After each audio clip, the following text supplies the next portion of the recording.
Hello student, welcome back to a new video. और आज की क्लास में हम बात करने वाले हैं प्रोडक्शन फंक्शन के सेकंड पार्ट की। तो सबसे पहले आप एक काम कर दीजिए, जिसने भी चैनल को सब्सक्राइब नहीं किया है जल्दी से चैनल को सब्सक्राइब कर लो। यार आप वीडियो देखते हो, चैनल को सब्सक्राइब नहीं करते, तो सबसे पहले आज यही काम करो, उसके बाद में वीडियो को शुरू करते हैं जस्ट अभी।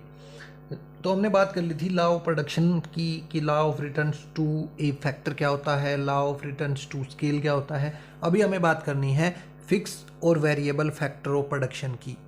ठीक है, तो सबसे पहले देखते हैं फिक्स। स्थिर साधन होते हैं वो क्या होते हैं? स्थिर साधन का मतलब होता है कि जिनको शॉर्ट पीरियड के अंदर,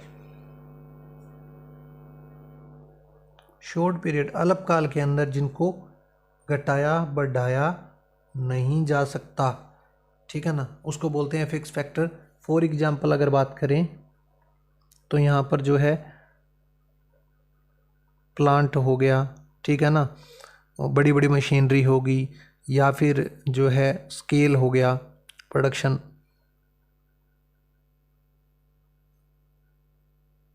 ठीक है ना, या फिर बिल्डिंग हो गई, ठीक है ना, और जो स्किल्ड एम्प्लॉय हो गए, ठीक है ना, जो कुशल कर्मचारी होते हैं वो हो गए। तो ये सारे किसके अंदर आते हैं? फिक्स फैक्टर के अंदर आते हैं। इनको हम शॉर्ट पीरियड के अंदर बढ़ा नहीं सकते। ओके, चलिए आगे बात करते हैं। दूसरा जो है वेरिएबल फैक्टर। वेरिएबल फैक्टर क्या होते हैं भाई? वेरिएबल फैक्टर का मतलब होता है कि प्रोडक्शन के वो सभी फैक्टर जिनको शॉर्ट पीरियड के अंदर जो है चेंज किया जा सकता है, ठीक है ना, प्रोडक्शन को बढ़ाने के लिए जिनमें चेंज किया जा सकता है उसको बोलते हैं, ये चेंजेबल होते हैं, इनमें परिवर्तन किया जा सकता है। फॉर एग्जांपल अगर बात करें तो कौन कौन से होते हैं? रॉ यानी कच्चा माल, उसके अलावा लेबर, ठीक है ना, लेबर की सर्विस है, इनको हम चेंज कर सकते हैं किसके अंदर? यहाँ बात चल रही है भैया शॉर्ट पीरियड की, ठीक है ना, ये याद रखना है आपने, ये लिखना जरूर है, ठीक है ना, कि अल्पकाल के अंदर हम बात कर रहे हैं कि अल्पकाल के अंदर फिक्स फैक्टर कौन से होते हैं, वेरिएबल फैक्टर कौन से होते हैं, ठीक है ना।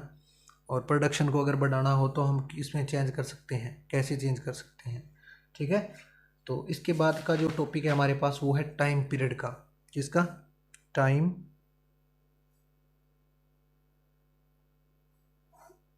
ठीक है ना, टाइम पीरियड। दो तरह का टाइम पीरियड इस चैप्टर में बताया गया है। वैसे होता है टाइम पीरियड चार तरह का, यहाँ बताया है शॉर्ट पीरियड, लॉन्ग पीरियड। वैसे होता है short period, very short period, long period और वेरी लॉन्ग पीरियड। तो यहाँ पर हम बात करते हैं शॉर्ट पीरियड की, अल्पकाल, जिसको हिंदी में बोला जाता है क्या? अल्पकाल। तो ध्यान से सुनना, अल्पकाल का मतलब होता है, अल्पकाल समय की वह अवधि होती है जिसमें उत्पादन का कम से कम एक साधन या एक से कुछ अधिक साधन स्थिर होते हैं। यानी कि अल्पकाल के अंदर एक साधन तो फैक्टर ऑफ प्रोडक्शन जो होता है वो तो फिक्स होता ही होता है, एक से ज़्यादा भी हो सकते हैं, ठीक है ना। इसलिए अगर अल्पकाल के अंदर कोई प्रोड्यूसर अपने फर्म के प्रोडक्शन में बढ़ोतरी या वृद्धि करना चाहता है तो केवल एक ही फैक्टर उसके पास होता है, या तो वो श्रम लेबर को बढ़ा सकता है या फिर वो रॉ मटेरियल को बढ़ा सकता है, और उसी से प्रोडक्शन बढ़ाया जा सकता है। यानी यहाँ पर एक फैक्टर या दो फैक्टर को हम जो है वेरिएबल रख सकते हैं, बाकी सारे फिक्स होते हैं। यानी कि लेबर या फिर रॉ मटेरियल में हम इंक्रीमेंट करके ही प्रोडक्शन में इंक्रीमेंट कर सकते हैं। तो ये होता है अल्पकाल। आई होप आपको समझ में आ गया है। दूसरा बात करते हैं लॉन्ग पीरियड, ठीक है ना। लॉन्ग पीरियड को हिंदी में बोलते हैं जी दीर्घकाल, ठीक है ना। दीर्घकाल, दीर्घ का मतलब होता है लंबा समय, दीर्घकाल समय की वो अवधि है जिसमें उत्पादन के सभी साधन परिवर्तनशील होते हैं। यानी कि दीर्घकाल के अंदर कोई भी फैक्टर ऐसा नहीं होता प्रोडक्शन का जो कि फिक्स हो, यानी कि यहाँ पर सभी साधन चेंजेबल होते हैं। ठीक है ना। तो अगर कोई प्रोड्यूसर अपने प्रोडक्शन को इंक्रीज करना चाहता है, कोई प्रोड्यूसर अपने प्रोडक्शन को इंक्रीज करना चाहता है, तो वो ऑल फैक्टर ऑफ प्रोडक्शन के साथ छेड़छाड़ कर सकता है, यानी कि उनमें चेंज कर सकता है भैया। ठीक है ना।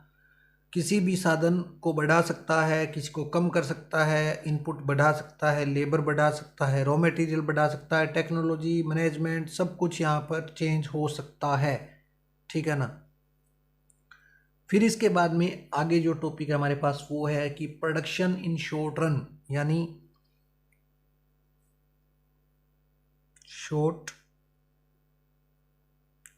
पीरियड के अंदर जो प्रोडक्शन होता है उसके जो कॉन्सेप्ट होते हैं वो 3 तरह के होते हैं।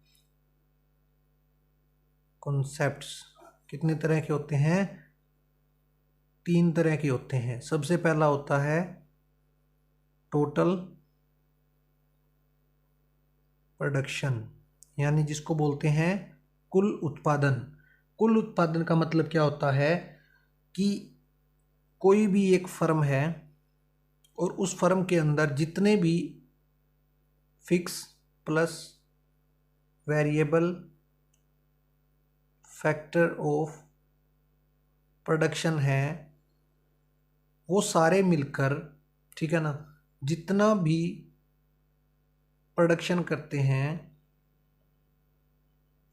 जितना भी प्रोडक्शन करते हैं ना वो सारे, उसको क्या बोलते हैं? हम उसको बोलते हैं जी टोटल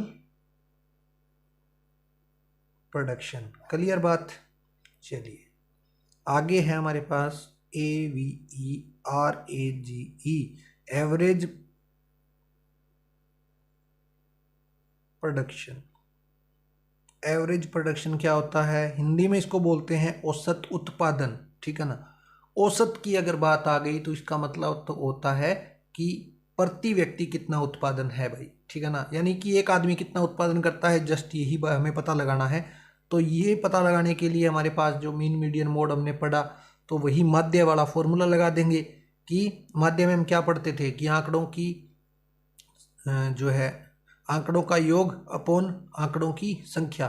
ठीक है ना। उसी प्रकार यहाँ पर जो है total production divide by total labour. ठीक है ना। यानी मान लो कुल उत्पादन यहाँ हुआ 1000 किलोग्राम और लेबर लगी हुई थी 100 लोग लगे हुए थे यहाँ पर। ठीक है। तो एक बंदे ने कितना प्रोडक्शन किया? कितना किया भाई? 10 किलोग्राम। तो ये 10 किलोग्राम क्या है? एवरेज प्रोडक्शन है, यानी कि एक आदमी ने कितना प्रोडक्शन किया? 10 किलोग्राम। आई बात समझ में? इसी को बोलते हैं औसत उत्पादन। चलिए आगे बात करते हैं मार्जिनल प्रोडक्शन, सीमांत उत्पादन। ये क्या होता है जी? सीमांत उत्पादन का मतलब होता है कि किसी लेबर की एक एक्स्ट्रा यूनिट का यूज करने से टोटल प्रोडक्शन में जो चेंज आया है उसको क्या बोलते हैं? मार्जिनल प्रोडक्शन बोलते हैं। मान लो यहाँ पर क्या थे, 100 लेबर काम कर रही थी तो प्रोडक्शन कितना था? 1000 किलो था। अब मान लो लेबर एक एक्स्ट्रा हो गई है, 101वां एक बंदा और आ गया भाई, हमने काम पे रख लिया उसको, और उस एक बंदे के आने से प्रोडक्शन कितना हो गया हमारा? प्रोडक्शन हो गया हमारा 1100 किलोग्राम। ठीक है ना। तो कितना चेंज आया सर? चेंज आया यहाँ पर तो पहले कितना था, अब कितना है? 1100 किलोग्राम। पहले कितना था? 1000 किलोग्राम। कितना चेंज आया? 100 किलोग्राम का। और यहाँ की अगर बात करें तो पहले कितने थे? सॉरी, अब कितने लेबर हैं? 101 हैं। पहले कितने थे? 100 थे। तो कितना चेंज आया? एक लेबर बढ़ गई। तो इस एक लेबर के बढ़ने से जो ये 100 किलोग्राम का प्रोडक्शन बढ़ा है, इसी को सर क्या बोलते हैं? मार्जिनल प्रोडक्शन बोलते हैं। क्लियर बात? तो इस वीडियो के अंदर इतना ही। सॉरी, इसका फॉर्मूला भी बता देते हैं यार आपको, ऐसे थोड़ी ना करेंगे बंद। देखो, मार्जिनल प्रोडक्शन का फॉर्मूला क्या होता है बच्चों? इसका होता है चेंज इन, ये जो डेल्टा होता है इसको चेंज का साइन बोलते हैं, चेंज इन टोटल प्रोडक्शन, यानी पहले कितना प्रोडक्शन हो रहा था और अब कितना होने लग गया। ठीक है ना? पहले 1000 किलो था और अब कितने किलोग्राम था, और अब कितना हो गया? 1100 किलोग्राम हो गया। तो यहाँ पर चेंज लिख देंगे 100 और नीचे लिखेंगे चेंज इन लेबर, और इसको जब हम कंप्यूट कर लेंगे तो क्या आ जाएगा हमारे पास? मार्जिनल प्रोडक्शन आ जाएगा। क्लियर बात? तो इस वीडियो के अंदर इतना ही। अगर आपको ये कॉन्सेप्ट समझ में आया है तो वीडियो को लाइक करें, शेयर करें, कमेंट सेक्शन में अपनी राय जरूर देना, और जिस बच्चे ने भी चैनल को सब्सक्राइब नहीं किया है वो चैनल को सब्सक्राइब जरूर से कर लेना।